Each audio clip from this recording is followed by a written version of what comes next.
Hi, my name is Yuvraj Singh Shekhawat, and this is a lesson on current affair topic Leader of Opposition.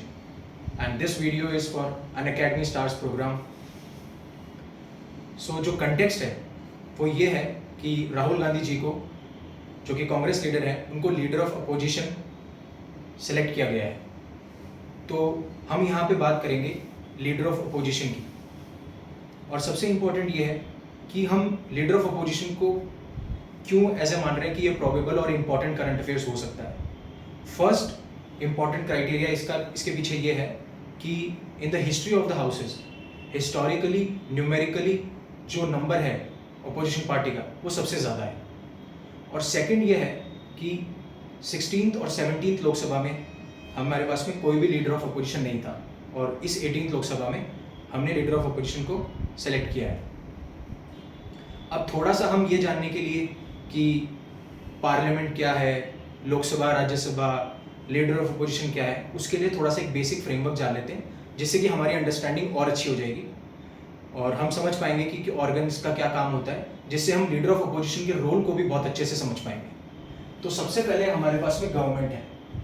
अब government एक means है, एक instrument है, जिसकी वजह से हम पॉलिसीज को इम्प्लीमेंट कर पा रहे हैं, हम वेलफेयर कर पा रहे हैं पीपल का, हम साथ साथ में लॉ एंड ऑर्डर मेंटेन कर पा रहे हैं.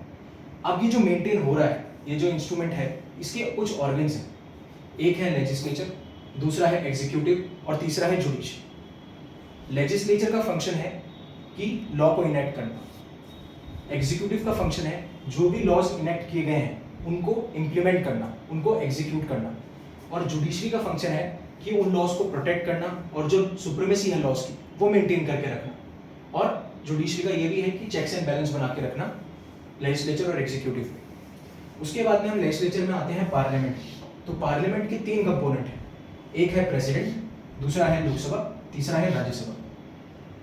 अब आप सोचे होंगे लोकसभा राज्यसभा तो थोड़ा सा अंडरस्टैंडेबल लगता है, बट प्रेसिडेंट क्यों? क्योंकि लोकसभा और राज्यसभा से जो भी हमारा बिल बन रहा है उसको असेंट प्रेसिडेंट दे रहा है. जब तक उस बिल पे प्रेसिडेंट के सिग्नेचर नहीं होंगे, जब तक वो एक्ट नहीं बनेगा. इसलिए जो प्रेसिडेंट है वो इंटीग्रल पार्ट है पार्लियामेंट की. और लोकसभा राज्यसभा पार्लियामेंट के अंदर ही आते हैं, they are in the composition of it. अब पार्लियामेंट जो है उसके क्या क्या फंक्शंस है? लेजिस्लेटिव फंक्शंस हैं, लॉज को इनेक्ट करना. कॉन्स्टिट्यूएंट फंक्शंस हैं कि अगर कॉन्स्टिट्यूशन में कुछ मॉडिफिकेशन लाना हो, अमेंडमेंट करना हो. इलेक्शन फंक्शन है, जैसे प्रेसिडेंट का इलेक्शन करना, वाइस प्रेसिडेंट का इलेक्शन करना. और जुडिशियल फंक्शंस क्या हैं? जुडिशियल फंक्शंस हैं जैसे रिमूवल होना जज और हाई कोर्ट, जज of high court and supreme court, और प्रेसिडेंट का इम्पीचमेंट करना. तो ये सारे फंक्शंस हैं. पार्लियामेंट के फंक्शंस अंडरस्टैंड करना इसलिए इंपॉर्टेंट है जिससे कि हम लीडर ऑफ अपोजिशन की सिग्निफिकेंस को अच्छे से जान पाएंगे. अब हम जब एक ब्रीफ जान चुके हैं तो अब हम लीडर ऑफ अपोजिशन पे बात करते हैं. तो जैसे मैंने आपको बताया कि लीडर ऑफ अपोजिशन जो है वो न्यूज़ में इसलिए है क्योंकि हिस्टोरिकली न्यूमेरिकली अपोजिशन पार्टी का नंबर लार्ज है. 16th और 17th लोकसभा में लीडर ऑफ अपोजिशन थे नहीं, 18th में है. लेकिन लीडर ऑफ अपोजिशन है क्या? लीडर ऑफ अपोजिशन जो है वो हेड है जो भी लार्जेस्ट अपोजिशन पार्टी है उस रेस्पेक्टिव हाउस में उसके, और वो ऑफिशियल हेड है. अब सबसे इम्पोर्टेंट बात यह है कि क्या हिस्ट्री है और किस तरीके का स्टेटस और रिकग्निशन है लीडर ऑफ अपोजिशन का. तो अगर हम 1969 से पहले की बात करें तो जो लीडर ऑफ अपोजिशन थे उनका जो स्टेटस था वो फॉर्मल नहीं था और प्रिविलेजेस भी नहीं थे. बस वो एक प्रैक्टिस थी जो स्पीकर ने इंट्रोड्यूस की थी 1950s के टाइम पे, जिसमें कि वो रिकग्नाइज करते थे उस पार्टी को जिसकी स्ट्रेंथ जो वो 1/10 होनी चाहिए रेस्पेक्टिव हाउस की स्ट्रेंथ से, और उसके हेड को हम लीडर ऑफ अपोजिशन बोल दिया करते थे. बट 1977 में ऐसा हुआ कि जो पार्लियामेंट है उसने एक लॉ इनेक्ट किया जिसकी वजह से जो लीडर ऑफ अपोजिशन है उसको एक स्टैट्यूटरी रिकॉग्निशन मिला. अब स्टैट्यूटरी रिकॉग्निशन का मतलब क्या है? मतलब कि अब लीडर ऑफ अपोजिशन के पास में एक लीगल बैकिंग है. वो लीगल बैकिंग आई 1977 के एक्ट से. अब इंपॉर्टेंट यहाँ पे ये आ जाता है कि लीडर ऑफ अपोजिशन को स्टैट्यूटरी बैकिंग मिली, तो क्या ये कॉन्स्टिट्यूशनल स्टेटस है इसके पास में? नहीं. कॉन्स्टिट्यूशनल स्टेटस इसलिए नहीं है क्योंकि ये कॉन्स्टिट्यूशन में ना तो ओरिजिनली मेंशन था और ना ही हमने कोई ऐसा पार्लियामेंट ने अमेंडमेंट किया जिसकी वजह से लीडर ऑफ अपोजिशन को कॉन्स्टिट्यूशनल स्टेटस बन जाए.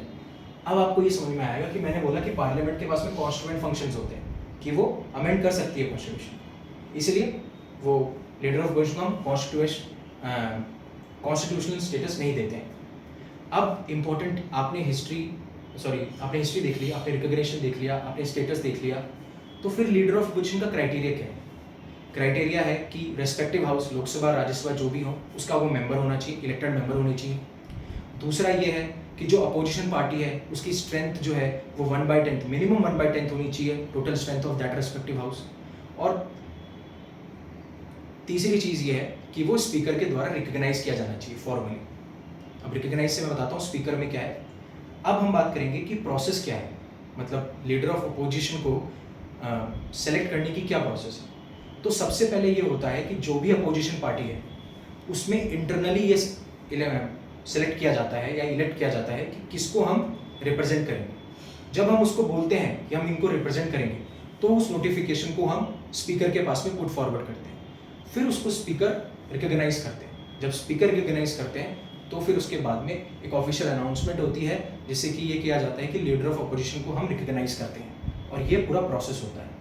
लेकिन सबसे इम्पॉर्टेंट जो लीडर ऑफ अपोजिशन का काम है वो है उनके रोल्स और उनकी रिस्पॉन्सिबिलिटीज़। जब हम रोल्स की बात करते हैं तो एक तो वो मेंबर्स होते हैं काफ़ी पार्लियामेंट्री कमिटीज़ की, जैसे कि पब्लिक अकाउंट कमेटी के वो चेयरमैन होते हैं, पब्लिक अंडरटेकिंग कमेटी के वो मेंबर होते हैं, एस्टिमेट कमेटी के मेंबर होते हैं, कुछ जॉइंट पार्लियामेंट्री कमिटीज़ हैं उनके मेंबर होते हैं, और कुछ ऐसी कमिटीज़ के भी वो मेंबर होते हैं जो कि अपॉइंट करती हैं कुछ स्टैट्यूटरी बॉडीज़ में।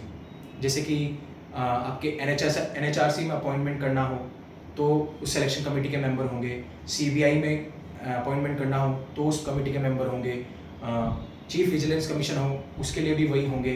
तो इस तरीके से इनका रोल रहता है।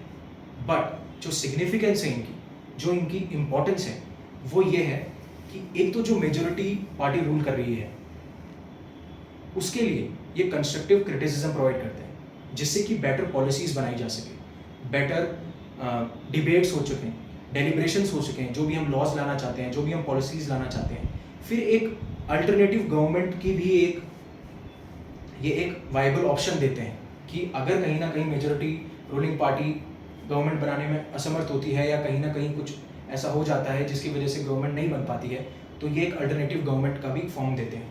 और उसी के साथ साथ में ये जो आर्बिट्री डिसीजन मेकिंग है उसको रेस्ट्रिक्ट करते हैं, स्क्रूटनाइज करते हैं लॉज को, बिल्स को, पॉलिसीज़ को।